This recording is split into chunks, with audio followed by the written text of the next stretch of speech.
Grabe ang mga araw na ito talaga naman. Umaatikabo. Kita mo naman gigil na gigil.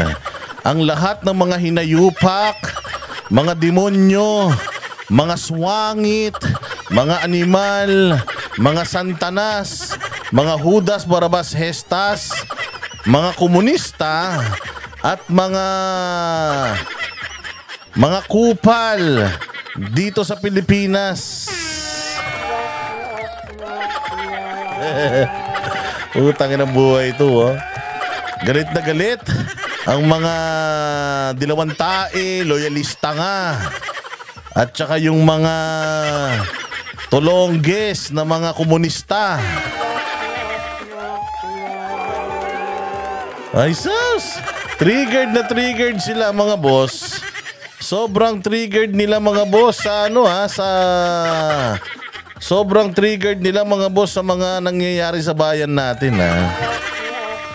Sa napakaikling sagot lang ni VP Sara, talagang triggered na triggered sila. Diyos ko po. By the way, pasalamatan muna natin ang lahat ng mga banateros na nagpapa-super thanks. Yung mga nagsusuper thanks sa ating mga uploads, maraming salamat po sa inyo.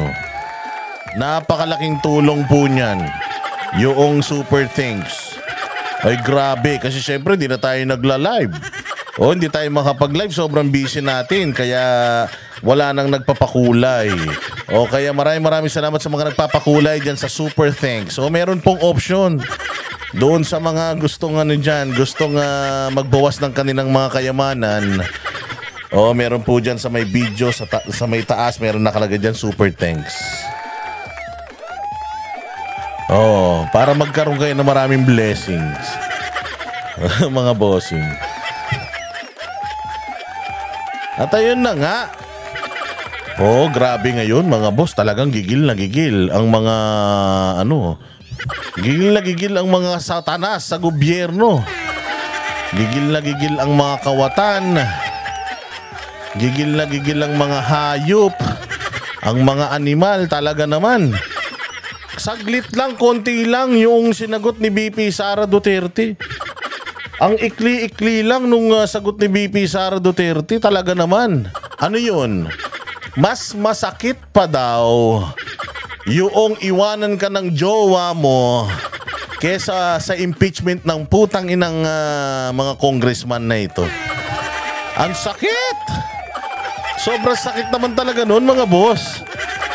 Grabe naman talaga sakit nun mantakin mo. Naglululundag sila sa tuwa na parang putang ina nanalo sila sa loto. Siyempre, ikaw ba naman di umano 150 million.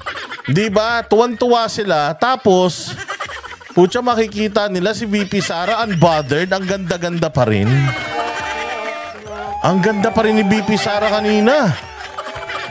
Oh, habang sinasagot niya yung mga media, kitang-kita mo walang ka-stress. Alam niyo kung bakit? Alam niyo kung bakit? Ganyan kasi. Ganyan mga bossing kapag wala kang kasalanan. Ganyan mga boss kapag wala kang kasalanan. Kapag wala kang itinatagong dumi. Ganyan talaga mga bossing, hindi ka kakabahan. Kasi alam mo bobo yung mga kalaban eh. Alam mo bobo yung mga bobo yung mga nagbalangkas noong articles of impeachment. Mga pulpul. Ang labnaw kaya mga boss. Oo, kaya nga tingnan mo, ang plano lang talaga nila, yanigin ang mga Duterte. Ang plano nila, si BP Sara, makitang nagkukumahog. Putangin na malabo pa sa sa sabaw ng adobong pusit yan. Hindi kakabahan si BP Sara sa inyo, nakaharap na kayo ni BP Sara eh. Ang bubobo nyo kaya. Natatandaan ninyo nung humarap si VP Sara sa Kongreso, natatandaan nyo? Nung humarap si VP Sara sa Kongreso, putyang ina, pinasusumpa pa lang nila, ginawa na silang basahan. Kakabahan ka ba sa mga congressman na mga gunggong at mga walang laman ng mga utak? Ano sabi ni VP Sara? Bakit ako magsuswear? Kailangan po mag-swear lahat ng resource person. Ayun nga. Nakalagay dito sa rules nyo, ang nagsuswear lang yung witness. Yung resource person hindi nagsuswear. Sabi nyo sa letter nyo sa akin, resource persons ako. Bakit nyo ako pinagsuswear? Ganun din po yun. Hindi, magkaiba yun. Basahin nyo yung rules nyo. Magkaiba yung witness sa resource persons. Pakibasa nga, Chua. Nagkagulo sila unang hearing pa lang. Ay, yabang-yabang mo, Joel Chua. Unang araw pa lang ng hearing mo, nagmukha ka ng tanga. O, tas pagkatapos nun, lumapit si VP Sara sa kanya. Ano sabi ni VP? Pwede na ba ako umuwi? Ano sabi nung tanga? Madam Vice President, total, hindi naman po kayo nag-swear. Pwede na po kayong umuwi. Boom! Kaya yabang nyo, wala naman kayong mga utak. Mantakin mo sarili mong komite. Sarili mong rules, putang ina, hindi mo alam. Ang nakakatawa, basketballan mo yun, ginawa kang bola ni VP Sara, dinribble ka, tas tinapong ka sa basurahan. Kapal na mukha mo, Chua. Putang ina, nagigil sila mga bossing. Alam mo yun, yung gusto nila makaganti. Gusto nila makita na si VP Sara ay kabahan. Nauna pa namatay si Edsel Lagman. Mabait talaga Diyos. Mabait talagang Diyos. Hindi nyo ba nakikita? Puta, lahat ng namamatay yung mga kalaban ng mga Duterte. Kaya kayo, kabahan na kayo ha. Lahat nakakarma na. Lahat ng mga kumakalaban sa Duterte nangamatay na. Mamaya, bukas kayo na. Gigil na gigil. Ano naman si VP, di ba? Easy lang. Well, ayaw ko muna sagutin yan. Ready na kami dyan. November pa lang. Alam ko na yan. November pa lang. Alam ko na mangyayari dyan. Kaya naka-ready na kami. Yung mga lawyers ko. Lawyer din ako, pero mga lawyers ko. At saka alam nyo ba, ang daming gustong nag-a-apply mag-lawyer sa akin. Kahit daw yung bagong graduate. At saka kakapasa lang sa bar exams, nag-a-apply sa kanya. Alam nyo kung bakit? Kasi nakita nila pantanga yung articles of impeachment. Bata. Tayo na kahit daw lupon, kayang desisyonan yun right there and then.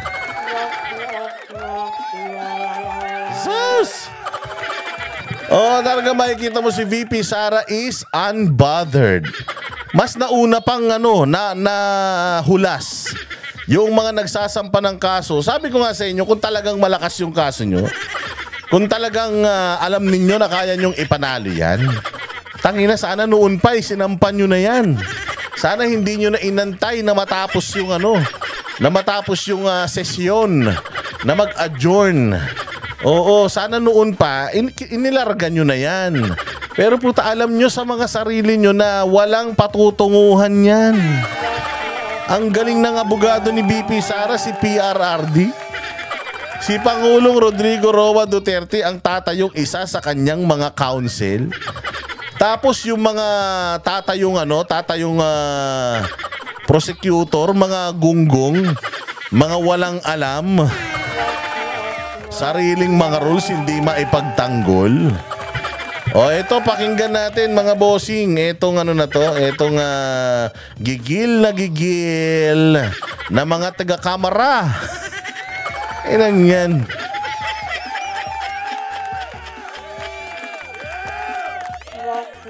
Gigil na gigil sila mga boss. Gigil na gigil. Eto, simulan na natin ha. Tingnan natin pare-parehas. Tingnan nyo yung mga mukha nila. Tingnan nyo yung mga mukha ng mga putang ina kumubra na. Siyempre hindi naman pwedeng kukubra ka lang. Kailangan pag kumubra ka may resulta. Kailangan naman kahit pa paano pag nakita natin si VP Sara yung medyo stressed siya, may eye bags. Ganyan, yung medyo parang sleepless yung mga gabi. Putang flawless ni Inday kanina. Ang ganda ni Inday kanina, wife material. Kaya naman si Butod, yung asawa ni Marcos, talaga naman, gigil na gigil kay Inday. Paano? Tangin lang yan, tulog na daw siya ng tulog, mukha pa rin siyang puyat. Tapos si VP Sara, simple lang, smile-smile lang. Walang make-up, sakto lang. Oo. Alam mo kasi kapag ang lahi mo ay lahing tao at saka lahing pangit, mahirap yan na Madam First Lady. O kita mo, mas nauna pang na-stress si Bongbong Marcos. Tignan mo mukha ni Bongbong. Mukha ng luya. O eto, tingnan nyo yung mga mukha ng stress. Stress na stress kay VP Sara doon sa kanyang unbothered na mga kasagutan na sinabi niya na God save the Philippines. God save the Philippines. Oo. Tingnan nyo, gigil na gigil sila. Ginamit lang ni Inday Sara yung God save the Philippines. Pucha, triggered na sila. Ganyan kalupit ang mga Duterte. Mantakin mo, nagbitaw sila noon ng salitang tambaluslos. Hanggang ngayon. Hanggang ngayon, dyan daw sa kamera, ang tawag kay Romualdez, tambaluslos. Dito naman ngayon, God save the Philippines. Pucha yan, gigil na gigil sila. Yun pa lang yung binitawan niya. Wala siyang sinagot, masyado. Wala siyang masyadong patutsada. Dalawa lang ang binitawan niya mabigat. Una, God save the Philippines. Pangalawa, ang binitawan niya, actually, mas masakit pang iwanan ng boyfriend kesa ma-impeach dyan. Kasi wala naman talagang kwenta yan. Unang-una sa lahat, Inday Sara has nothing to lose. Hindi siya patay gutom sa kapangyarihan katulad nyo. Katulad nyong mga hayop kayo, ikaw Romualdez at saka ikaw Bongbong Marcos, pati ikaw Sandro. Hindi sila katulad nyo ng mga patay gutom, walang kabusugan. Sa kapangyarihan. Sila, sa inyo na yan. Wala nga kayo utang na loob, binigay nga sa inyo ni BP yan eh. Wala kayo sa kapangyarihan na yan kung hindi dahil sa kanya, mga kupal kayo. Tas sasabihin pa ninyo, ano sabi ni Gadon? Wala daw boboto kay BP Sara. Tanga! Kung walang boboto kay BP Sara, ba't sinisiraan nyo ngayon? Pabayaan yung tumakbo si Inday. Tanggalin natin yung impeachment. Pabayaan yung tumakbo si Inday. Tingnan ko lang, putang ina, magkampi-kampi kayo lahat. Ito, pakinggan natin. Pakinggan natin to. Maganda to. Pinalagaan ng mga kongresista ang mga pahayag ni Vice President Sara Duterte. Anila, kilabutan naman daw ang bise sa pagkasabing God Save the Philippines. Wow! Pucha, kilabutan naman daw ang VP sa paggamit ng salitang God Save the... Putang ina, pati ba naman ang Diyos kayo na may-ari? Wow! Pati Diyos bawal na gamitin ni Inday Sara. So hindi na siya pwede magdasal, ganun. Hindi na siya pwede, ay Diyos ko po, hindi na siya pwede magganon. Tangin na sobrang diktador nyo naman. Sobrang galit nyo naman. Sobrang namang galit kay BP Sara yan. Pati naman God save the world. God save the Philippines. Bawal niya nang gamitin. Kayo na may-ari kay Jesus. Congress na may-ari kay Jesus. Nabili nyo na. Teka, kayo-kayo lang nagbayaran na. Nabayaran nyo na ba langit? Sa inyo na rin ng Panginoon? Ang kakapal ng mukha nyo. Ang kakapal ng mga mukha nyo. Pati ba naman yung paggamit sa Diyos ni BP Sara, bawal na? Ano ba naman yan? Sige, diretso. Nasa frontline na balitang yan, si Marian Enriquez. Ang tanging masasabi... Ganda ni BP. Ano ganyan na mo? Ano mo yung mukha? Tinan mo yung mukha nito, Tinan mo yung mukha nito. Titigan nyo maigi yung mukha niyan.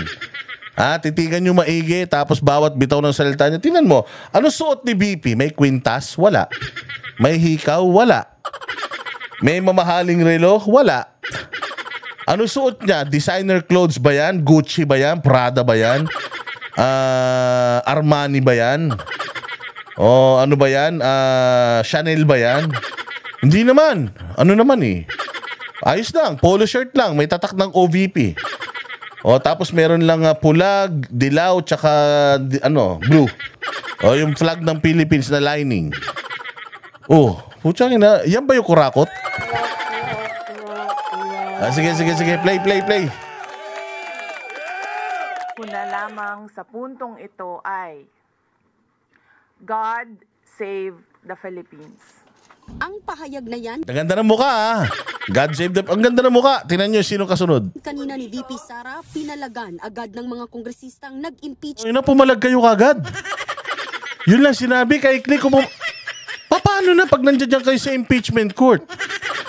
Tapos, dumating si VP Sara. Kasama si Presidente Duterte. Kasama yung mga dikampanilya, mga galing ng mga abogado niya na malayong-malayo yung mga utak niyo. Paano na? sa kanya. Mangilabot naman. Jesus, putang ina. Nasagasaan ba to? Pukin ang inang mukha nito, oh. Huy! Tangina na karma yung mga magulang mo. Siguro napakasama ng ugali ng mga nanay at tatay mo, kaya ganyan ang lumabas sa mukha mo. Puta, may malaki ka ng pigsasangu sa oh. Nakaganon ka pa yung mukha mo.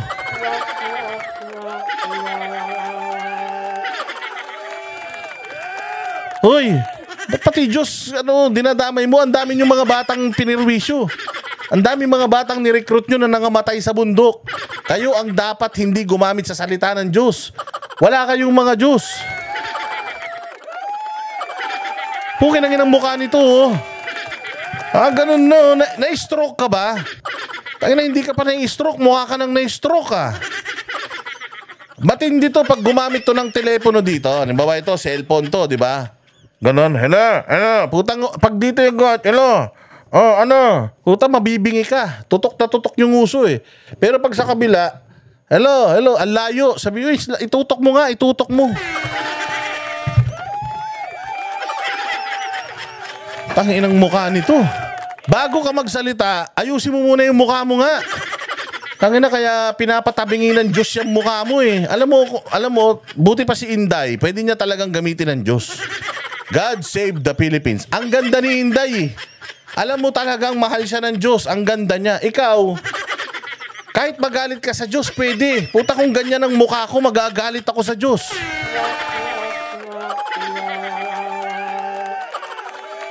Hindi lang ako sa Diyos magagalit, pati sa nanay ko. Putang inanay. Ano ka ba naman? Uminom ka ng Cytotec, hindi mo pa dinamihan. Sana ininuman mo lang din ako ng pampalaglag. Sana dinamihan mo na para hindi na ako nabuhay. Ganito mukha ko tuloy. Nay! Noong bang pinagbubuntis mo ako, putang ina, sumasakay ka sa kabayo? O kaya nagmo-motocross ka? Bakit naging ganito mukha ko? Ako lang may ganitong mukha sa buong mundo.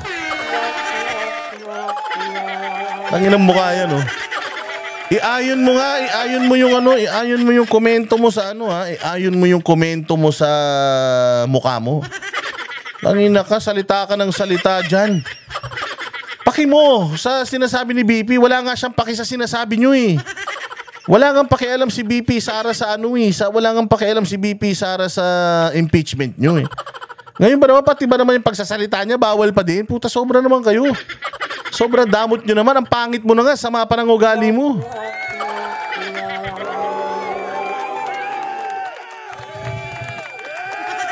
Ang sinong gusto makinig dito sa ulul na to? Sigurado kung tabingi mukha nito, pati utak nito tabingi. Walang matinong sasabihin tong ulul na to. Ito yung pinahiya ni Ito yung pinahiya ni Duterte sa sa hearing. Walang alam tong kupal na to. O sige, ano sasabihin nito ni Paling? Ano ka ba talaga? Ikaw ba yung nasa Hunchback of Notre Dame? Uy, puta, sosyal. Notre Dame. Ikaw ba yung nasa Hunchback of Notre Dame, si Quasimodo? Tayo na pangit na si Quasimodo, mas pangit ka pa. Pucha, kung natagpuan ka nung uso yung kampanerang Cuba ni Kampanerang Cuba ni Ann Curtis, malamang nakuha ka dun. Main character ka dun. Ikaw si Kampanerang Kupal.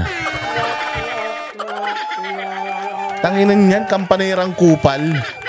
O hindi to Kampanerang Cuba. Hindi Cuba to eh. Kampanerang Kupal. O sige, diretso natin, Kupal. VP Sara sa pagsasabi ng God Save the Philippines, hindi nga niya na-save. Hindi nga na-save. Hindi mo nga na-save. Tangina mo. Ayusin mo muna yung mukha mo bago ka magbintang. Hindi na-save.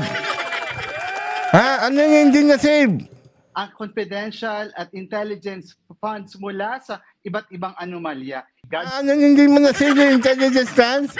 Save ang anomalya? Inang-inan to. Ang lapit pa nung camera mo. Dapat yung camera mo nandito sa gilid. Medyo igilid mong ganun, oh, pa ganyan. Parang, ano, Sara, ganun. Dapat huwag kang humaharap. Tayo na pag humaharap ka, hindi ko alam kung naka-landscape ba yung camera. Naka-vertical. Ang ginugulo nyo, pati yung orientation ng kamerang mga hayop kayo. Save the Philippines mula sa mga Duterte, lalong-lalo na kay VP Sara Duterte. Gigil na, gigil. Ang galit na galit ka, te. Sa bagay, miski ako eh. Puta, araw-araw pagtulog kong ganyan, paggising ko, ay, good morning. Ay, putang inang pangit ko. Ang pangit ko. Pagharap mo sa salamin, ganun ang mukha makikita mo. Puta, galit ka sa mundo. Kahit walang ginagawa yung kapitbahay nyo, galit ka ron, sigurado. Kahit yung, yung taxing sasakyan mo, maayos naman mag-drive, galit ka. Alam mo kung bakit? Putang ina, ganyan ang mukha mo eh. Diretso. Hindi rin pinalampas ang hugot ni VP Sara na mas masakit pang maiwan ng jowa kaysa ma-impeach ng Kamara. Hindi ito usapin ng jowaan. Oy, wala kang jowa. Walang magjojowa na ganyan yung mukha. Huwag kang magalit. Opinyon ni BP yun eh. Opinyon ni BP, opinyon nyo nga eh. Wala naman nakikialam. Opinyon ni VP yun na walang kwenta yung impeachment nyo. Walang silbi, wala, hindi man tinatayuan ng balahibo yung tao. Bakit ba pati yung jowa-jowa nasasaktan ka, hindi ka magkakajowa? Tangina, kahit anong gawin mo, kahit ipahila mo yung kalahati ng mukha mo sa 5 kabayo, hindi natutuwid dyan. Walang magmamahal sa'yo. Baka pati magulang mo, hindi ka mahal eh. Baka tinapong ka na sa basurahan dati eh.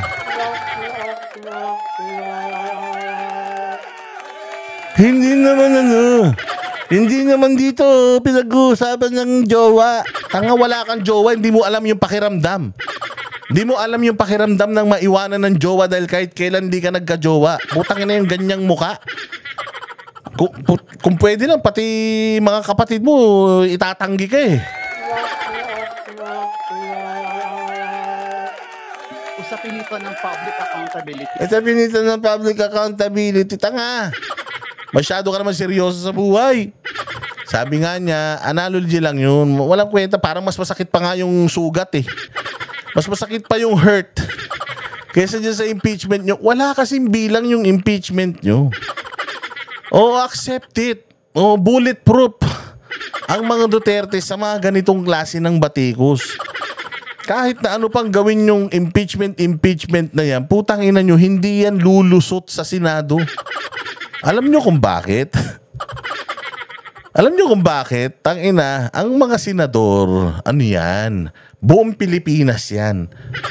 Nakadepende yung kanilang karir sa kanilang image. Oo, kaya hindi yan sila papayag ng isang matino na leader, ipatatanggal nila. Ano ka ba? Walang kwenta to. Walang kwenta to, sendanya. Tangin ng pangit nitong tao na to, no? Di bali ng mahirap lang ako basta hindi ganito ang mukha ko. Mahirap pag ganito ang mukha mo, wala kang anggulong mabuti.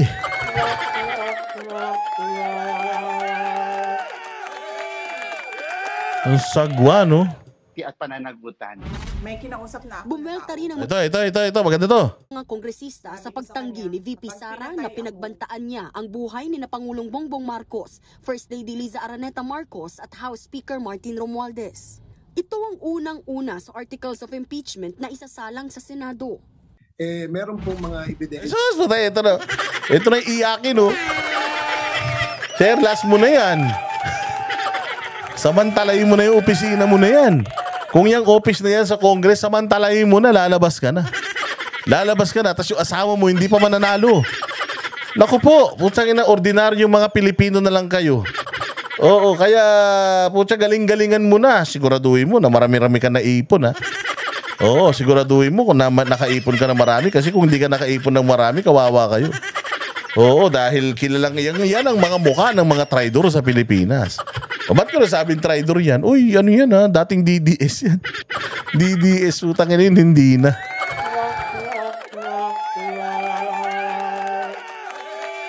Yun na naman ang pinag-uusapan, yung death threat daw ni BP Sara. Ay na, sinagot niya na yan. Wala siyang sinabing ipapapatay niya si Bongbong. Ang sinabi niya, pag namatay ako, may inutusan na rin ako, patayin mo din sila. Nasaan yung threat doon? Actually nga, yung threat na kay VP. O ano ka ba? Hirap kasi pag sabagay, abogado. Ako, hindi rin naman ako abogado, pero intindi ko yun eh. Kaya nga sabi ko, kung ito lang ang grounds and articles of impeachment, putya, ultimong NBI, hindi pa sila makakam up. Ultimong NBI, hindi pa sila makakam up ng isang investigasyon. O hindi pa tapos yung kanilang investigasyon. Hindi pa nga sila nakakahanap ng probable cause. Hindi pa nga nila sinasampahan si VP Sara sa DOJ gawa ng malabsa eh. Kasi gagamitin nyo yun as articles of impeachment, yung pagbabanta. Ay, Diyos ko po.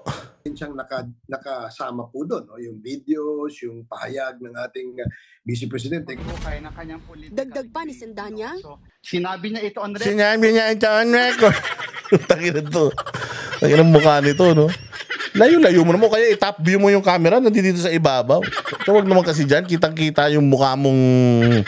Puta, mukha ka talagang kulangot na tinapakan eh. Record, may resibo, nakita ng taong bayan, tapos ngayon nagsisinungaling siya. Bobo talaga po. Tangina to bobo. Hoy!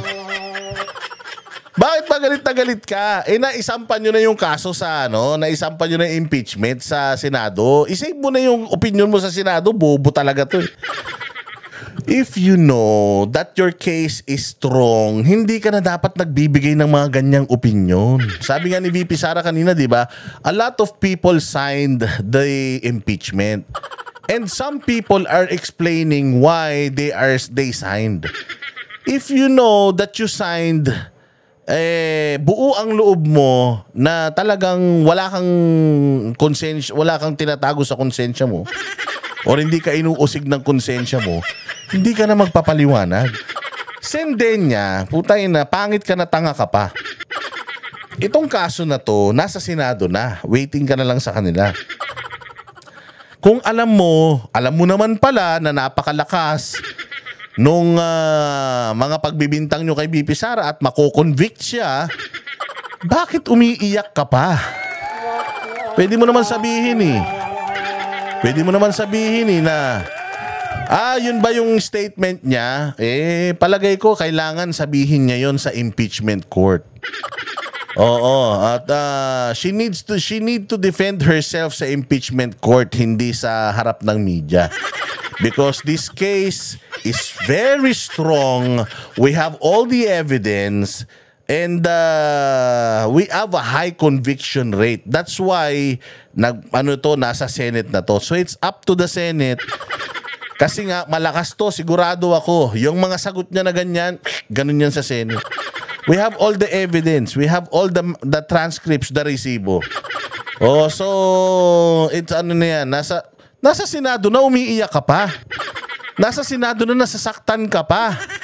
In-impeach nyo na siya sa Congress, nasasaktan pa kayo. Bakit? Alam nyo kasi sa sarili ninyo na mahina.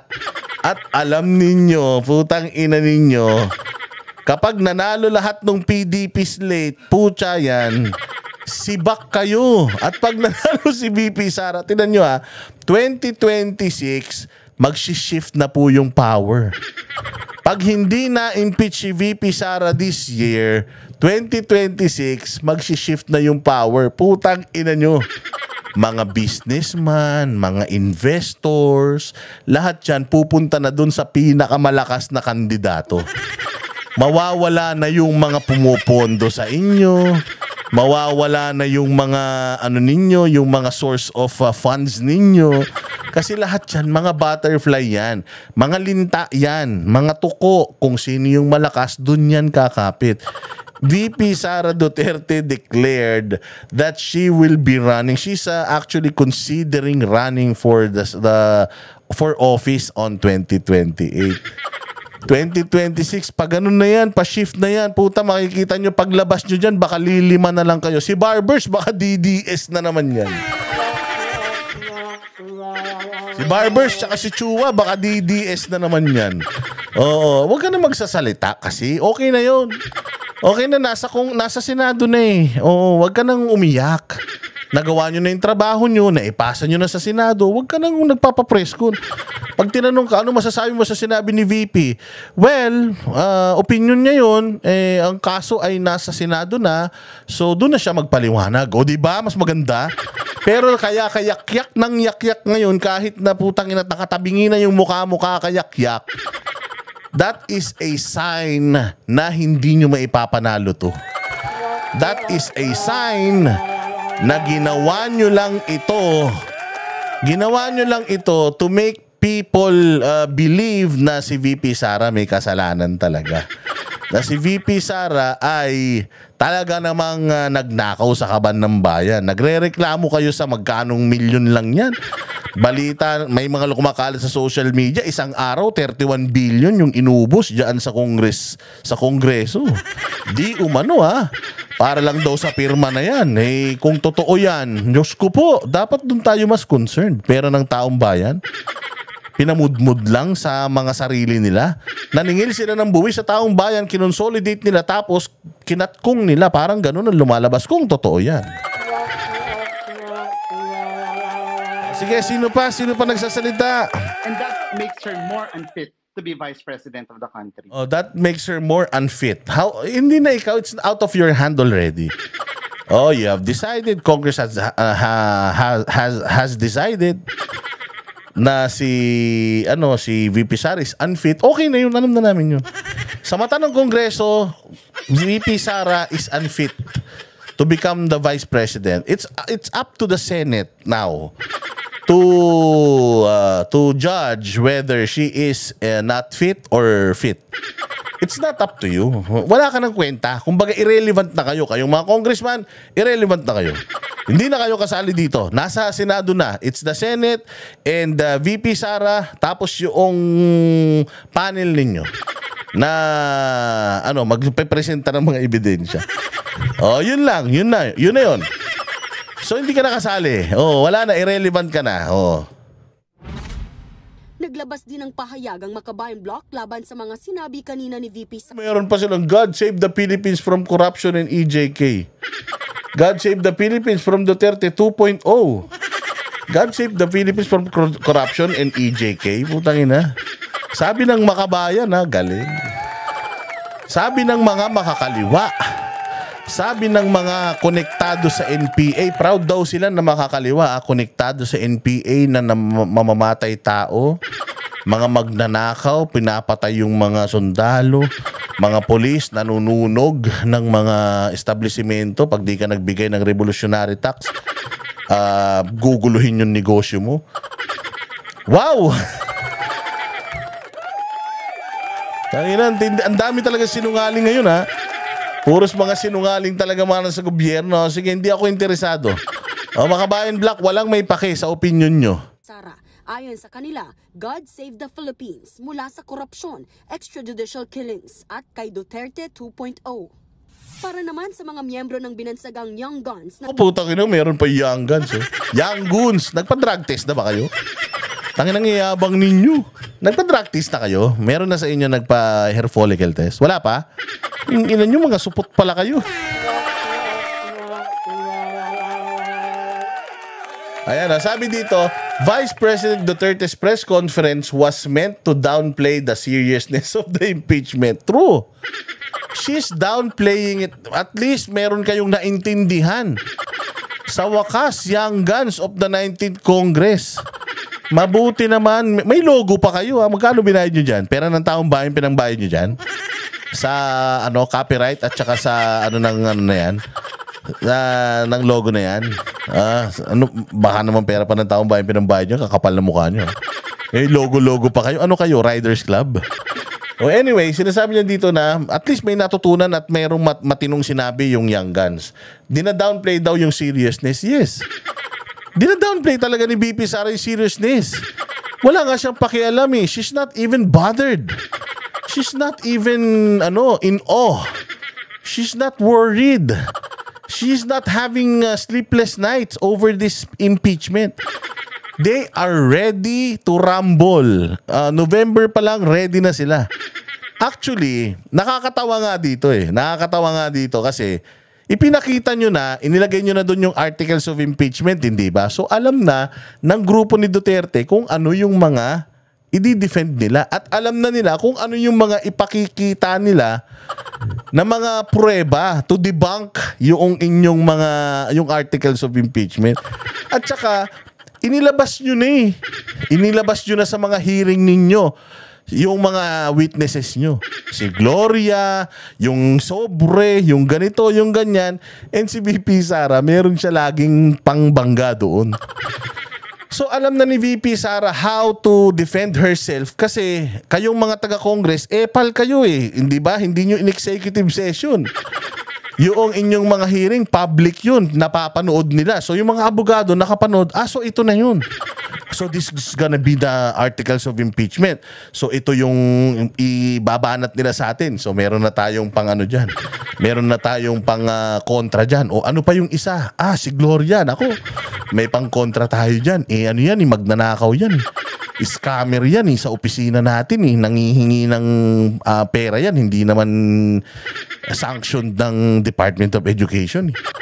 O hindi ba? Alam mo yun? So kahit naman ako, kung alam ko na kung sino yung testigo, ano yung testimonya ng testigo at alam ko na yung mga ebidensya ay kaya kong i-counter, bakit pa ako kakabahan? So yes, Young Guns. This is true. Oo, na si Vice President is downplaying the seriousness of the impeachment complaint because this is bullshit. Oo, walang bilang, walang tibay, malabnaw with the pool of good lawyers na meron si VP Sara. I am sure baka unang araw pa lang lusaw na kayo. Ready na kami, actually excited na kami. Sino pa? Ng Kamara, ang idinaos na presko ni VP Sara ay pangmamaliit sa reklamong impeachment laban sa kanya. Yes, minamaliit talaga. Minamaliit nga lang din namin. Walang kwenta. Walang bilang. Tingnan mo, si VP Sara is just normal. Tingnan nyo kayo, natatain na. Tangina, nagsama-sama na naman kayo. Lahat na naman kayo may statement. Nasa Senado na eh. Nasa Senado na, okay na yun. Na-impeach na sa inyo, naglulundag na kayo kahapon, okay na yun. Ba't kumukuda pa kayo? Ba't dumadaldal pa kayo? Hindi pa kayo sawa sa limelight? Wala na, hindi kayo mananalo lahat sa eleksyon. Tingnan nyo.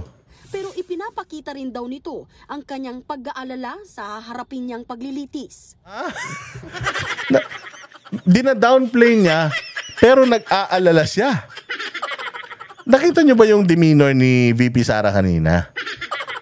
My lawyers are talking about it already. Baka nga hindi ako umattend doon eh. Why? I don't want to intimidate them. VP Sara is an intimidating person. It shows when she went in the halls of Congress.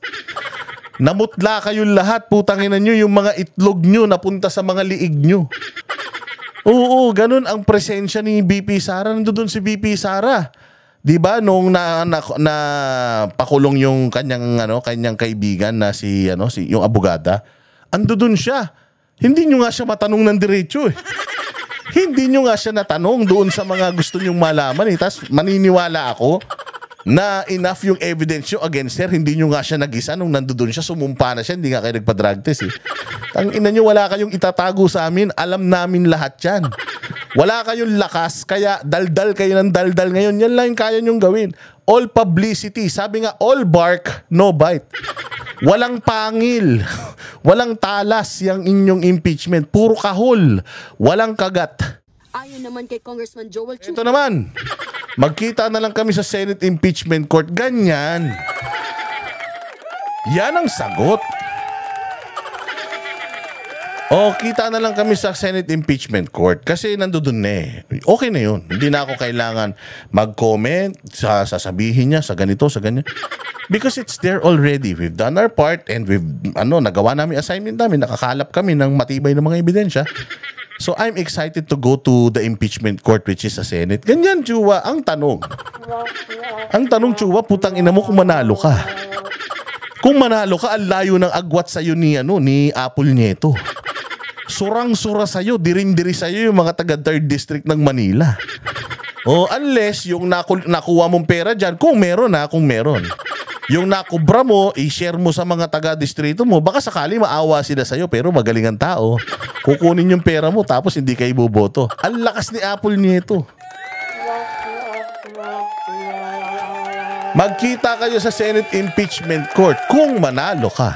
Kasi pag natalo ka, putang ina ka, wala ka na, normal na taga Maynila ka na lang. Wala ka ng lakas, wala ka ng kapangyarihan. Paano na yan? Hindi ka na makakabalik. Kasi pag nanalo si Apple Nieto, mananalo ulit yun sa susunod. Puta, wala ka na. Kasi sa susunod pa, magiging presidente pa si BP Sara. Putang ina yan. Ihanda mo na yung dila mo dahil didilaan mo ulit yung tumbong ng mga Duterte. Sigurado ako. Na isa sa mga tatayong prosecutor, magkita na lang daw sila sa impeachment court at nakahanda raw sila sa anumang gagawin. Ganyan. Ganyan. Ready na kami. Ganyan dapat. Dito ako nabilib kay Joel Chua. Kesa dito kay Barbers, kesa dito sa Young Goons, kesa dito kay Swangit. At least ito, firm siya. Kita na lang tayo doon. Abogado kasi to eh. Kaya kahit papaano, matalino. Abogado eh. So kita na lang tayo sa impeachment court. Pero yung ibang yak-yak ng yak-yak, tangin na niyan, gusto lang maging relevant kasi wala na. Hindi na sila mapapag-usapan ulit. Kasi wala na. Tapos na eh. Tapos na yung mga hearing nila sa Quadcom, mga hearing nila sa ganito, sa ganyan. Dahil si VP Sara, yun na, na-impeach na sa kanila eh. So wala na. So paano na? Hindi na sila sikat.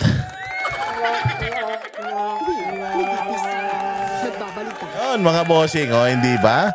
Ang ganda, di ba? Ayan, si BP Sara. Kaya ayun, mga bossing, lalo nating paigtingin yung ating kampanya para maiboto at maipanalo ang lahat ng mga PDP slate. Kung sino yung mga nandoon, iboto nyo na lahat. Wala na. Yun na yun. Yun na talaga yun. Sigurado ako yung mga senador na nandoon, magtatrabaho ng matino yun. Duterte yun eh. Sigurado kahit si Ipe, iboto nyo na. Kahit si Ipe, iboto nyo na. Ako sigurado ako si Ipe. Putang ina, kahit balibalik-tarin mo yung sikmura niyan. Duterte yan. Kailangan natin ngayon, Duterte. Ang magsasalba ng bayang Pilipinas, Duterte at grupo ng mga Duterte. Palakasin natin yung grupo ng mga Duterte para si VP Sara hindi ma-impeach. Kasi kapag natalo ang mga kandidato ni Pangulong Duterte, nanalo yung kabila, wala na. At natalo to si VP Sara, hindi na to makakatakbo sa anumang posisyon.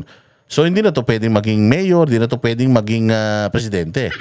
Pag hindi na to pwedeng maging presidente, yari tayo niyan, di ba? Pamumunuan tayo ng mga animal. Talo na pag na-impeach to, gagawing prime minister, gagawing vice president yan si Tambaluslos. Tapos si Tambaluslos, gagawing prime minister yan. Yari tayo. Babaguhin nila yung Kasi kung nabili na nila, kung totoong nabili na nila yung Congress, mas lalong mabibili nila yung mga Pilipino sa mga susunod na panahon. Kasi nanakawin nila lahat ng pera na yan. Apakadaming pera na yan. Walang programa, walang infrastruktura, walang bagong ospital, wala lahat. Lahat pambibili nila ng kapangyarihan nila. Kaya ingat. Maraming salamat sa lahat ng mga nanonood. Mabuhay kayo. God bless us all and God bless sa Philippines. Maraming salamat sa mga nag-super chat. Mali pala. Super thanks. Salamat sa mga nanonood. Mag-follow po kayo, subscribe, and like and share lagi. Like and share, okay? Like at share. Importante yun. Like at share. Okay, so mabuhay kayo. God bless you. Good night.